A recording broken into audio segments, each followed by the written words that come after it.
And during this year and during this critical time, we need to remain joyful. And even when death comes, which is sad, and yet we have to accept. We cannot control. But we can see that COVID situation has been brought upon humanity to a large extent by the actions of human community. The humanity has been encroaching and impinging on the natural world. The wildlife has been diminishing. The biodiversity has been diminishing. And we have been controlling and subjugating wider and wider and wider landscape. This is why this age is called Anthropocene, the age of human domination. If you put all the numbers together, the numbers of humans, 8 billion people on this earth, and all the animals, cows and pigs and chickens and horses and dogs and cats, all the animals associated with humans and all the farming which we do, 70 to 80% of the planet Earth is occupied and controlled by humans. It's almost end of nature. And this relationship between humans and nature has been so disturbed that many scientists like David Attenborough, Jane Goodall, and many other scientists have realized and explained that the ultimate cause of COVID crisis is human nature relationship not in good, harmonious state. And so in 2022, we need to be aware of this and see how we can restore the integrity of the planet Earth and how we can live in harmony with nature and how we can develop our lifestyle, which is elegant, simple, sustainable, and regenerative.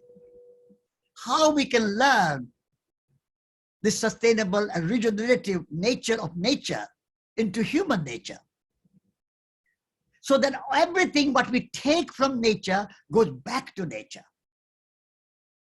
What is called the circular economy. And that is a new paradigm, moving from this linear economy, which is the old paradigm, taking, using, and wasting. And therefore, we are filling the landfills around the world. Our oceans are full of plastic. Our soil is full of poisonous chemicals and fertilizers and pesticide and herbicide. And so the new paradigm is the paradigm of this linear economy to a circular economy where there's a zero waste, zero pollution, and everything we take from nature goes back to nature. That is the economy of nature. The human economy, we have created the industrial economy, the economy based on consumption and production and unlimited growth. This is a contradiction in terms. You cannot have unlimited and infinite growth on a limited and finite planet. That has to be realized if we want to address the problem of COVID-19 or any further COVID-20 or any other COVID. So that is a shift. So how can we do it? There are many things we can do, but first and foremost, I would like to see a change in our attitude, change in our worldview, change in our consciousness. The old paradigm is a paradigm of separation. We see nature and humans separate. The new paradigm is a paradigm of relations. From separation to relationship. So we are all related. Actually, we are nature. Nature and humans are not separate. This is the new paradigm thinking. The old paradigm where we thought that we can conquer nature, we can subjugate nature, we can control nature. Humans are somehow superior to nature, and we can do to nature what we like. The nature is there only for our benefit. This is old paradigm has to change to a new paradigm where I say we are nature and we all totally and intimately connected and related. We are all interbeings. That is my meditation that I read to you. So the moment we see that, then there's a great transformation of consciousness. And that transformation entails that economy and nature are one. At the old paradigm, nature is a resource for the economy, economic growth. Economy becomes more important, the economy, we call it, and nature becomes a resource. In a new paradigm, nature is not a resource for the economy or maximization of profits and maximization of production and consumption. But so nature is not a means to an end. Nature and the integrity of nature, the integrity of the earth, and the balance of nature, and maintaining that balance and maintaining that integrity is the aim, is the goal. Nature is not a means to an end, but nature is the end, and the economy, production, consumption, and all these things which we do is means to maintain good integrity of the earth. That shift in our thinking, in our consciousness, in our values, in our worldview is necessary. And unfortunately, while we have been turning nature into a resource and a means to an end, we have also turned humans into a means to an end. In the businesses and in industry, and even government departments, we have a department called HR.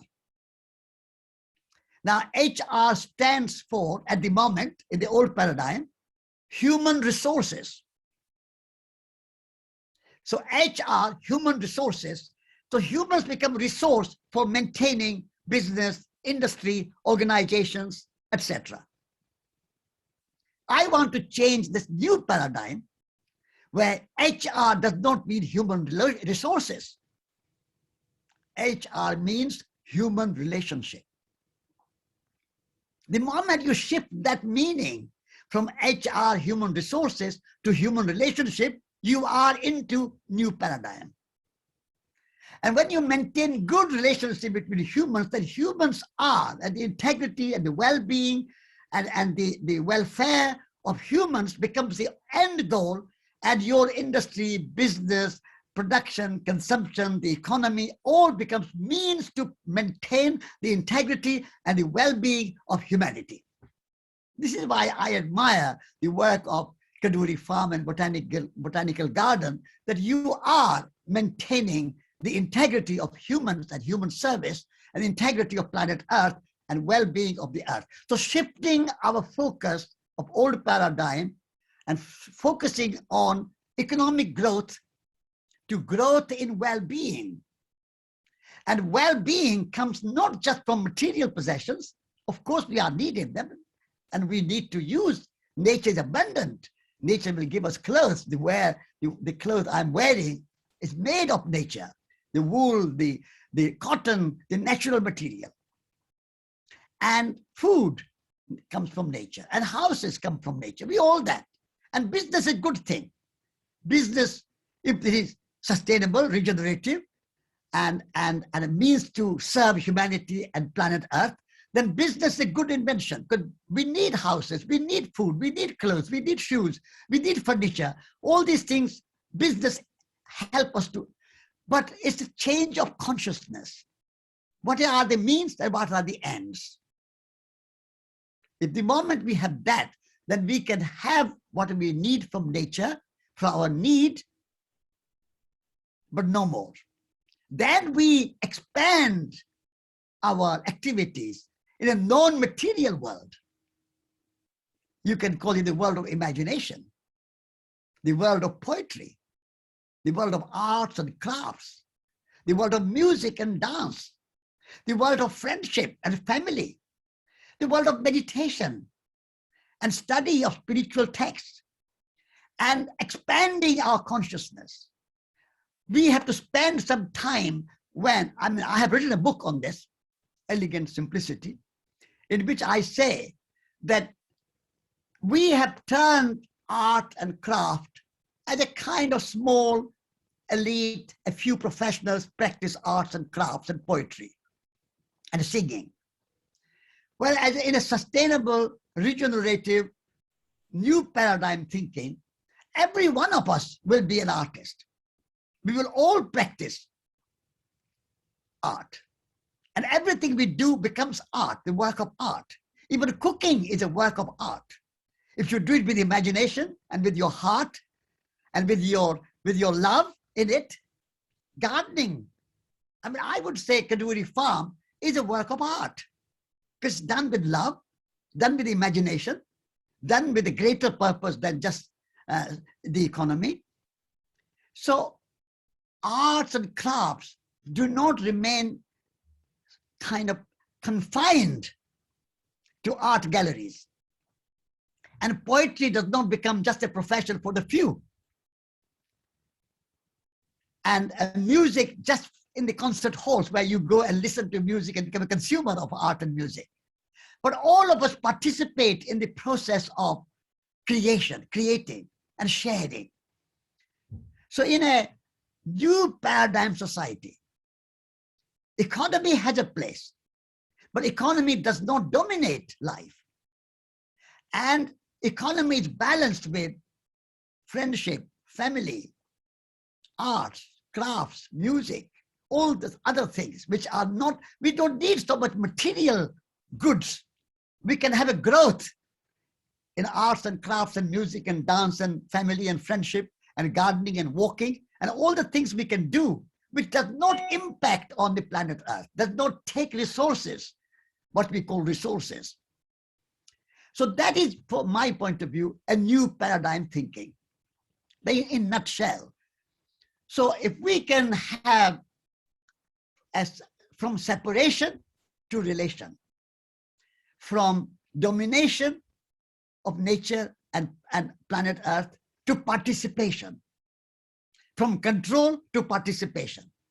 And then we are all sharing the abundance of nature, abundance of the planet Earth. And nature is gracious and generous. As at Kaduri Farm, you know, when you plant one seed in the ground, one seed of an apple tree or an orange tree or a mango tree or even rice and wheat or tomatoes, you plant one seed, the abundance and generosity of nature, that it gives you 1,000 fruit in return from one seed. One seed can create a whole orchard of apples. I have 15 apple trees in my garden, my orchard. And so nature is abundant. And as Mahatma Gandhi said, there is enough in the world for everybody's need, but not enough for anybody's greed. So this abundance we can all share, we can have a beautiful life, we can have elegant and simple life, we are all related, we can help each other, and we don't have to see anyone as our enemy. That's a new paradigm thinking. As we are all related, we share one common home, our planet Earth, one common humanity, then we have no enemies.